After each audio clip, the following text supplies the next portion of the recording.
In this video, I will have a detailed look at a baitcaster reel that has plenty going on. For example, it has digital braking system. It's quite small and compact, but it's very sturdy, and by the looks of it, high quality components has been used to put it together, but it's not expensive at all. And the reel itself, it's called Soloking Larkie. Okay, before we dig into the reel itself, let's have a look at the packaging. You get instructions, and this is the box.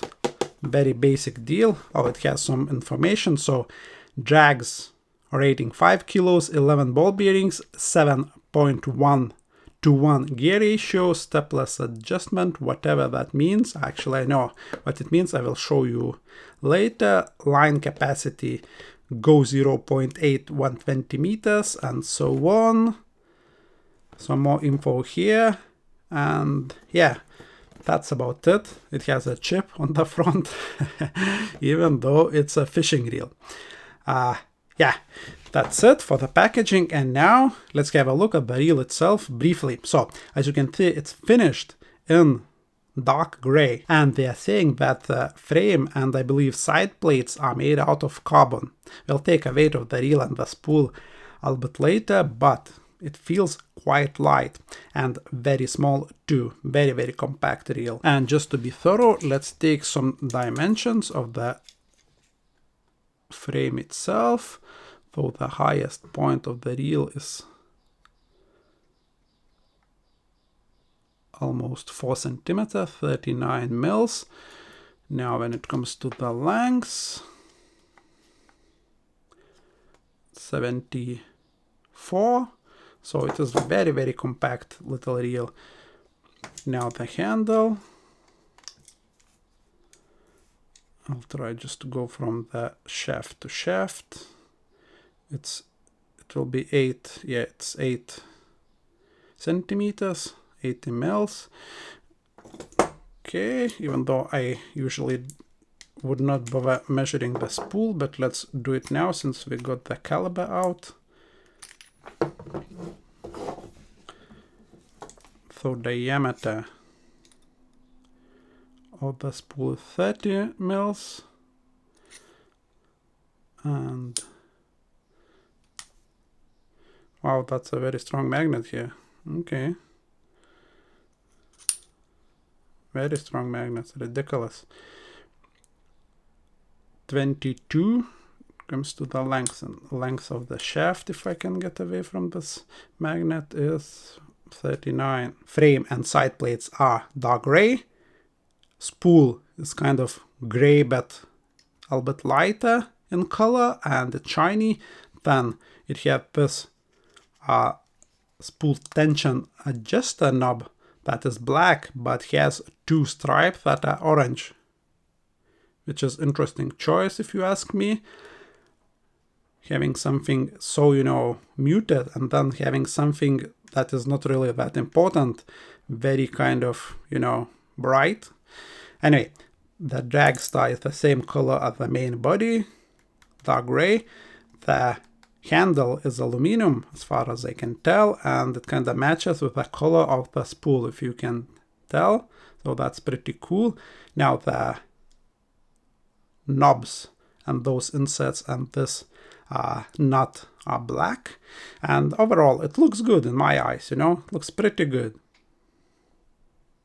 Nothing flashy.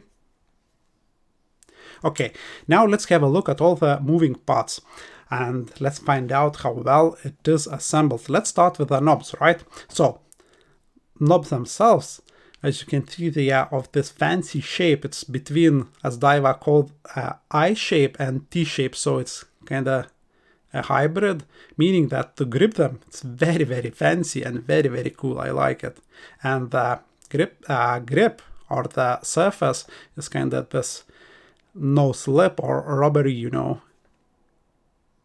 One feels really nice. Anyway, let's have a look how well they are assembled. So watch out for that gap between the knob and the handle.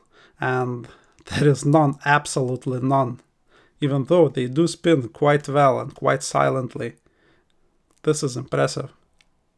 I can't feel anything. Okay, the other one, the same deal. This is pretty impressive. Now, main gears, I will grab onto the spool. In and out movement, nope, solid. And now just kind of rotational wobble or slack, nope, solid. So, and when you turn the handle, it just feels like solid, you know, like high quality item. This is good. What else we have moving? So the drag star. I like the drag star. The spikes are not too long actually. I like that. It gets clicks.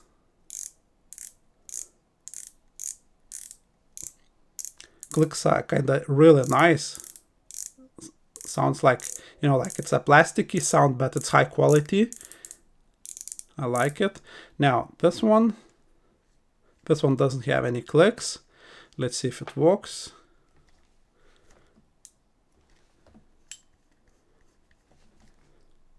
Yep. Now this reel has a drag clicker. In my opinion, every single reel should have a drag clicker, you know, every single bait caster. Yeah, listen for this diver when releasing the tools and so on. Anyway, listen for that drag clicker. I will grab onto the spool.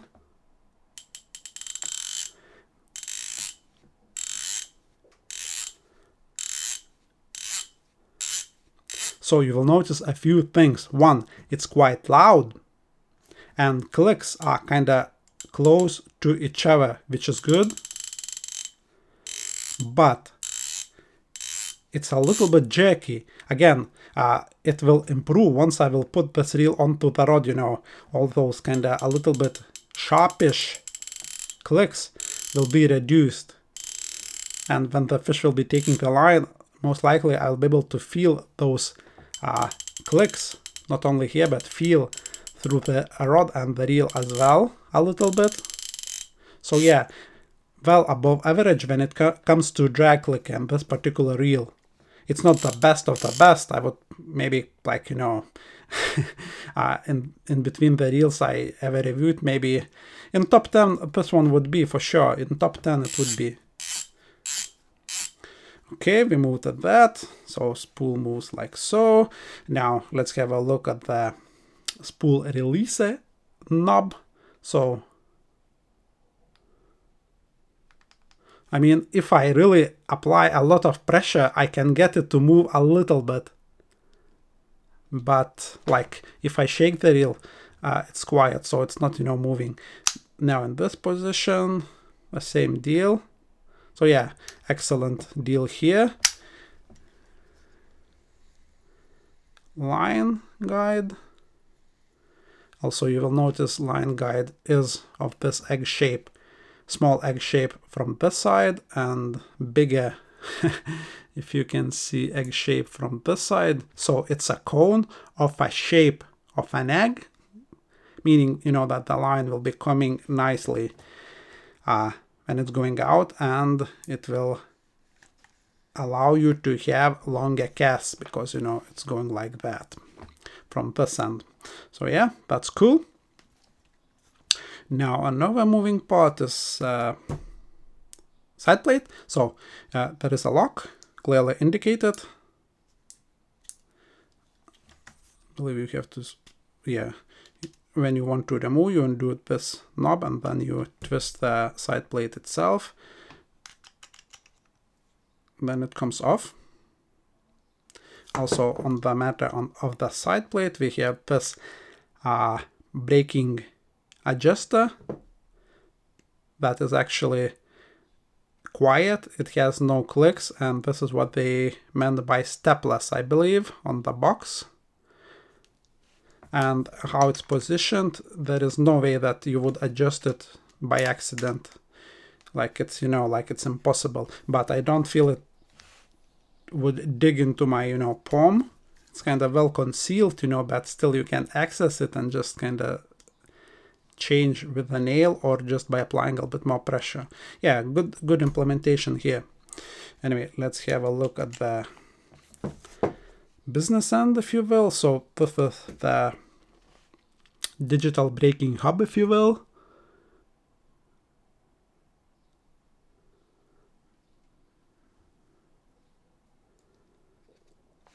Now, this is the spool.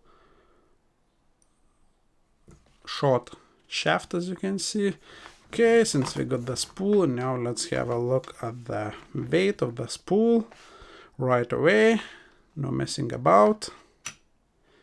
So 8.7 grams, right?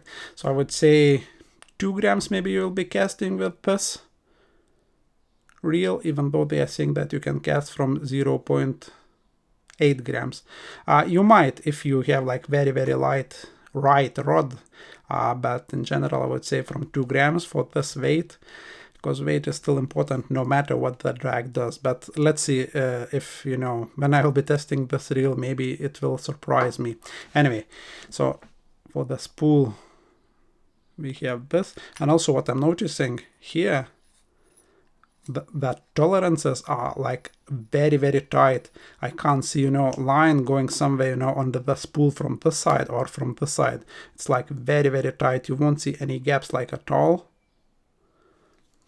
Probably the tightest reel I ever seen when it comes to the spool, you know, assembly in regarding to the, see, it's not even easy to kind of to put the side plate back on.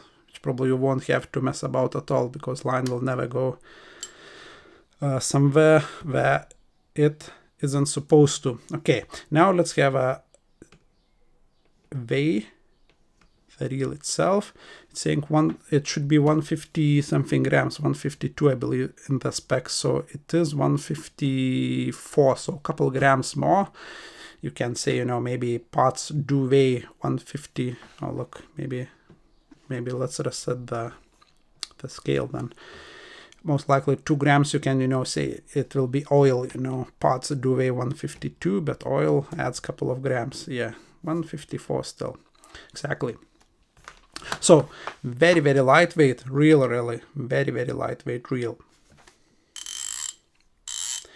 Also what I like about this spool is that, let's pull it out once again, that it's not of the super shallow variety. Yes, it is like shallowish, but still you can put a decent amount of line, and it actually says on the spool 0.16, 120 meters. So you get, you know, a spool of line. Probably I wouldn't use with this reel such a thick line, like braided one. Probably I would use 0.14 maximum, and you can get, you know, a spool of 100 meters, and you know that the spool will sit on this, you know, on this spool, as in 100 meters, let's say, of 0.12 line will go on the spool, which is cool. Sometimes you have, you know, reel that just you have to cut one length of line in half, which I don't like doing.